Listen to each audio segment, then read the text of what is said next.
ভারত থেকে ৩,৯২,০০০ metric ton চাল আমদানি করতে ৯২টি আমদানিকারক প্রতিষ্ঠানকে অনুমতি দেয় সরকার। তবে গত ১৭ নভেম্বর থেকে এ চাল আমদানির শেষ দিন গত বৃহস্পতিবার পর্যন্ত আমদানি করা হয় মাত্র ৩,৩২০ মেট্রিক টন চাল। অর্থাৎ ২৫ দিনের সরকারি অনুমোদনে মাত্র ০.৮৫% করেছেন ব্যবসায়ীরা।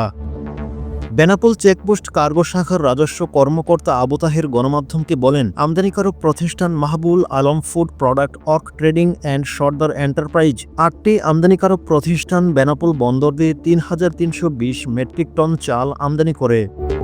গত বৃহস্পতিবার রাত ১০টা পর্যন্ত সময়ে সর্বশেষ ৩টি ট্রাকে ১০৫ মেট্রিক টন চাল আমদানি করা হয়।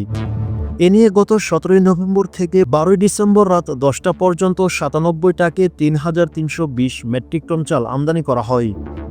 এর আগে খাদ্য মন্ত্রণালয়ের যুগ্ম সচিব লুৎফর রহমান স্বাক্ষরিত এক পত্রে ৯২টি আমদানিকারক প্রতিষ্ঠানকে বেসরকারিভাবে চাল আমদানির অনুমতি দেওয়া হয়। এর মধ্যে ২,৭৩,০০০ মেট্রিক টন সিদ্ধ চাল ও ১,১৯,০০০ মেট্রিক টন আতপ চাল আমদানির অনুমতি দেওয়া হয়।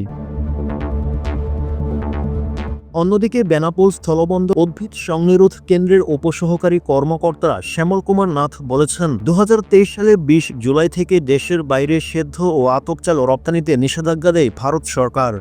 তার আগে ২০২২ সালে নভেম্বর থেকে এ বন্দর দিয়ে ভারত থেকে চাল আমদানি বন্ধ ছিল। সে সময় চাল আমদানি নিরুৎসাহিত করতে চালের উপর ৬২% শুল্ক আরোপ করা হয়। এরপর থেকে বেনাপোল স্থলবন্দর দিয়ে আবার চাল আমদানি করা হয়।